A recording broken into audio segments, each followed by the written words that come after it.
1-year review on the Kawasaki KRX TERYX4 we got. We've had it right at exactly 1 year.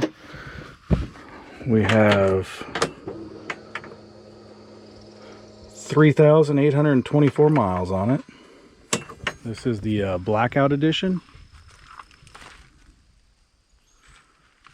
I think first I'll talk about what comes stock on it in the Blackout Edition package. It comes with front bumper,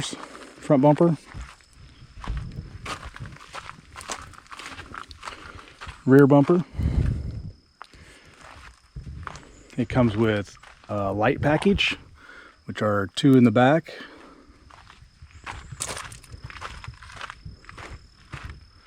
One up front and one down in the bumper. The light bars do have green backlight.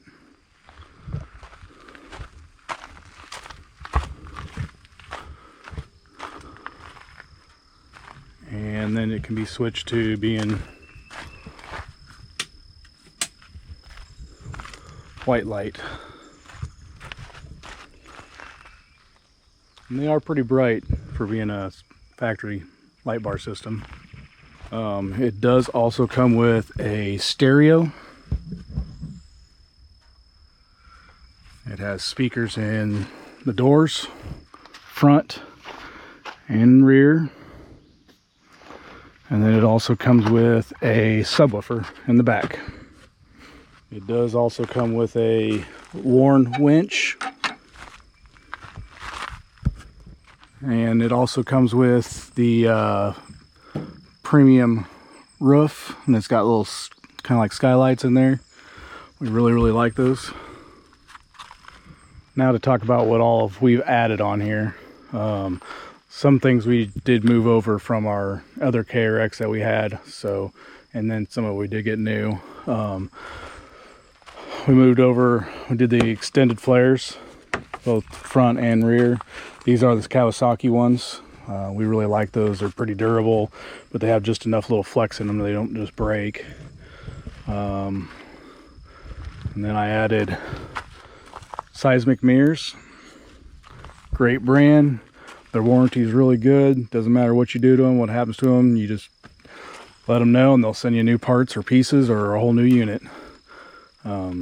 We've broken them before and had no issues with warranty stuff. I then put on the Kawasaki rock sliders. I didn't want the tree kickers, the ones that stick out. We had those on our other one. They work great, but they tend to get beat up pretty quick. A lot of scratches on them, and then the mud just collects on them. So with this time, we just wanted a good, sleek looking and very easy to clean. So I really like them, and they've done really well so far. I did do the KRX covers for the frog skins just to help protect them. I added the Rotopacks. I used to carry a can before, a jug on the back, but since this has got the subwoofer, it kind of took away that space. So I use the Rotopacks, and then I can still put a cooler here if I need to. We do have some cheap little whips. We don't really use them much, but we got them there just for something fun. I did add rock lights underneath. They're all white ones. We didn't want the colors. Sometimes the colors just don't have quite the vividness, so I've just got rock lights in the back, under each wheel well, and inside the buggy, so it lights up the floor in there. I do have a rugged radio hardwired in. This one works really good. I've got the extra speaker. It has a speaker on here, but it has an extra speaker. I have it hidden up in there, just so that way it's not in the way. And then, of course, I got the antenna that runs all the way back for the signal back there. Then we also added a heater. It's just the defrost, and the floorboards down here. It's an Inferno heater. Does pretty good. On our other KRX, we had vents here, which we never really used, so I figured with this one, since it just had the defrost and the floorboard heat, that'd be plenty. And it does really well. Definitely helps with defrosting. It's not going to heat the buggy by any means, that's not what we're going for. It was just to be able to have that defrost.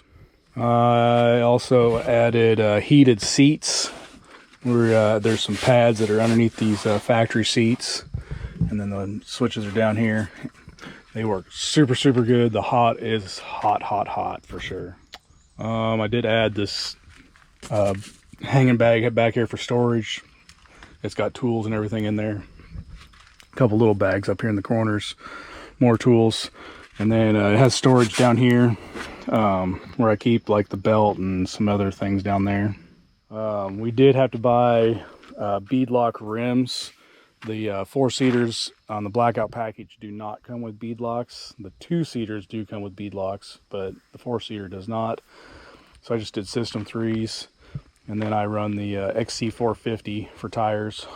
Great tire. Get a lot of good wear out of them. They handle really good on all the trails. Are, in my opinion, about the best mix of a tire for all-terrain to get around in anything from hard pack to rocks to mud to just about anything you can put them through. Had no issues with them. I will, when this set wears out, I will definitely buy them again. Added some rigid amber pod lights.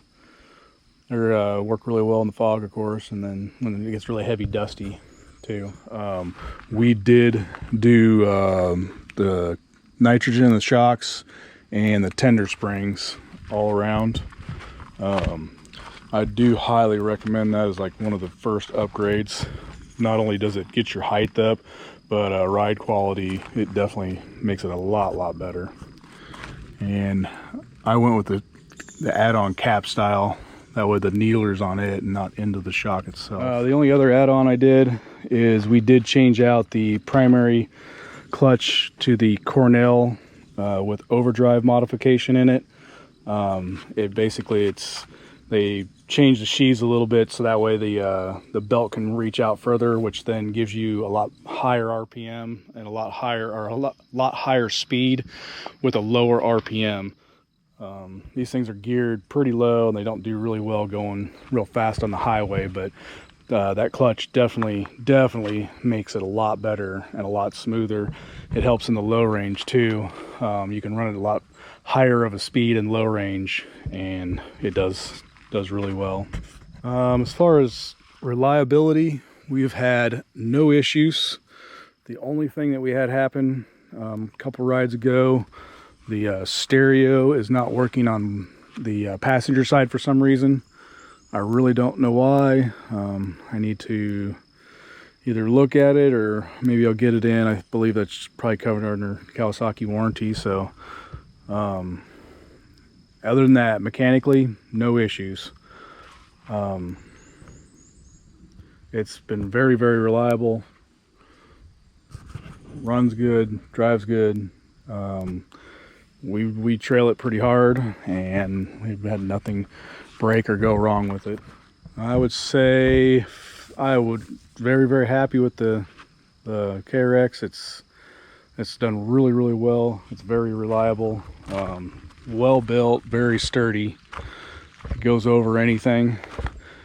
It's definitely a really good trail buggy. Greatly enjoy it and been very happy with it.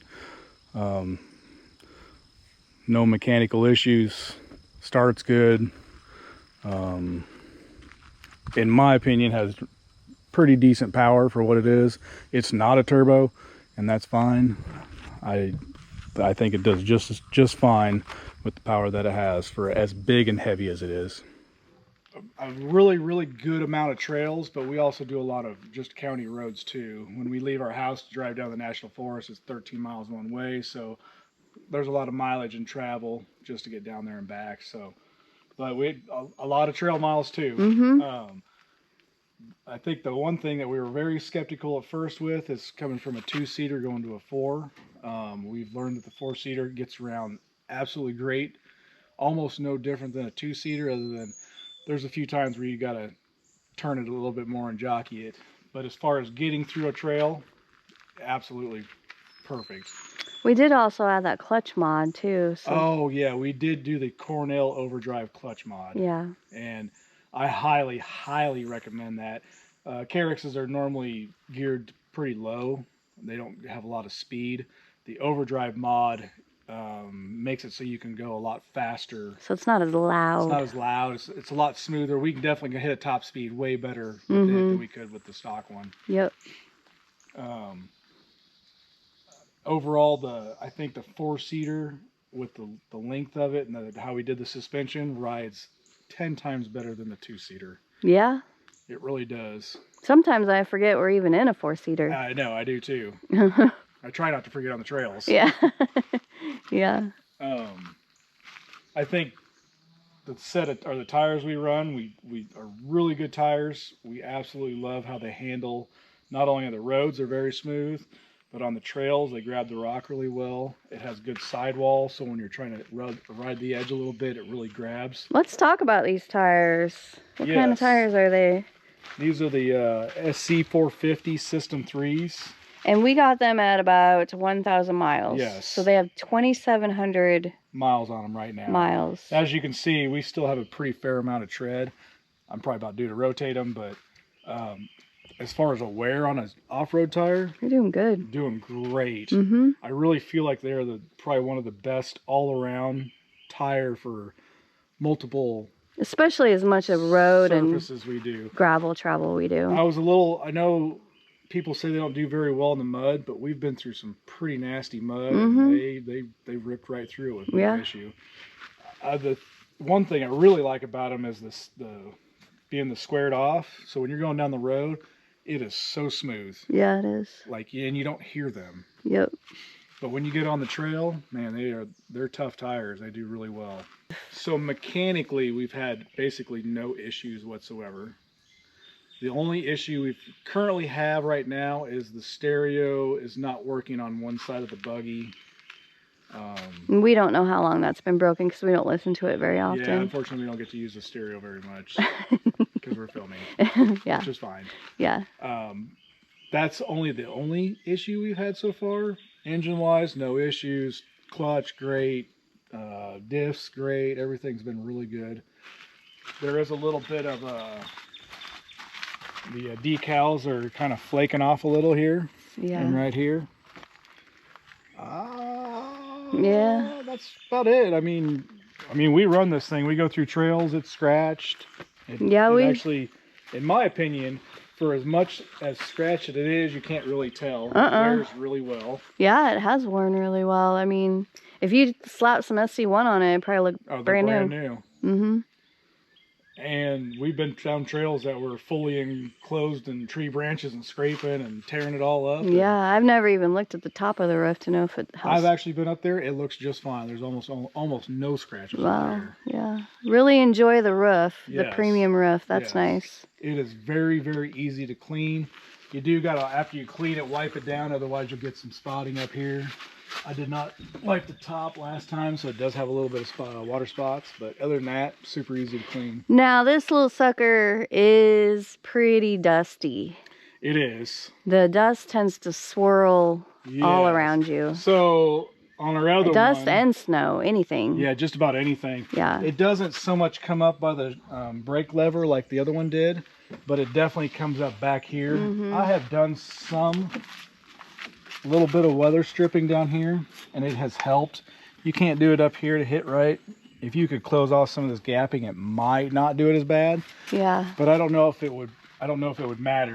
So if anyone, being a 4-seater. If anyone has one and they put on a solid window, we'd love to hear your thoughts. As far as the back, like, does that even help? We have contemplated it quite a bit, but I don't even know if it would help. Yeah, if it doesn't make a difference, it's probably not. I mean, it's an off-road vehicle. That's what you get. It's not worth $400 to find out. Exactly. Yeah, I would hate to spend the money and it not do anything. Yeah, exactly. Yeah.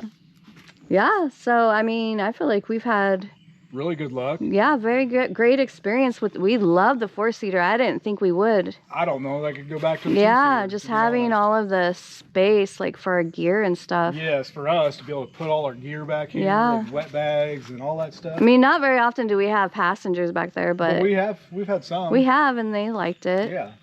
Yeah, it's pretty comfortable. It's very roomy. I really enjoy how it drives being a 4-seater. Yeah. I just feel like it's just so stable. Especially on the trails. almost makes it a little too easy. Yeah. That's definitely another learning curve. We come from the two-seater where you'd see something in a drop down, you'd be like, it might be steep and crazy, or this thing has Just the length, like, and it just glides down. yeah. And you're like, okay. Yeah. Almost too easy. Yep. But that's fine. And I do feel like on an off camber, it doesn't feel as off camber as the other one did. No, it doesn't three-wheel as much. No. For sure. Yeah. Do you miss the 35s? I don't miss the 35s. Yeah. To be honest. I yeah, like how we don't bottom out. We don't bottom out or have any issues, but I like how this is just enough tire, but it still has enough peppiness, because the 35s, they're bigger, they're heavier, they kind of do take away some of that power. So I feel like these are a good mix of being at 33s. I mean, we go through everything. Yeah. And no issues. So about the only maintenance that, I mean, we've done the regular maintenance. Yes. We changed the belt. Yep. We've changed the brake pads, all around 3,000 miles, I feel like. Yes, the brake pads did last to be about 3,000, and they weren't totally gone, but they were pretty close. We had the valves checked. Yep. Everything seems to be, knock on wood, Gucci. Good, yeah. Yeah. I'm getting ready to do all the fluid changes, diffs, rear end, and the oil and all that very shortly. So yeah. So all in all, great. We're loving this buggy. Great buggy. Yeah. I can't believe it's been a year. And great at Kawasaki. I love it. Yeah, we are really enjoying the Kawasaki. Yes, the durability of it is, in my opinion, far surpassed to some of the others. Yeah. It is not a speed demon. That is probably the only downside of this. Yeah. Now, can you go fast and get yourself in trouble? Yeah, you can. You can. Can you? Is it like some of the turbos where you hit it and get yourself in trouble faster? Yeah, that's about it. Yeah. And I'm not that way. I'm not that kind of driving. We've had the turbo. It was fun. It does lead to you maybe doing more than you should. Yeah. Faster than you should. Totally. So I feel like this is a good mix of, it has great power, good speed, and keeps us out of trouble. Yep. Yeah. But in the overall, I greatly enjoy how durable it is. Yes. Comfortable and the reliability of it. Yeah, for sure. I would recommend a KRX to anyone. Yeah, so or Kawasaki in general. stay tuned and see what happens in year 2. Because we have a 3-year warranty on this buggy and we're just going to run it. Yes. We're going to see what it can do. At some point, something's going to fail. Of course. It's an off-road. You're going to tear it up. I'm going to make a mistake and break something. I know it's going to happen. Yeah. I'm going to try not to, but it's going to happen. Hopefully not this weekend. Yeah, hopefully not this weekend. Or next month. Yeah, exactly. We're busy. Yeah, we're busy. But yeah.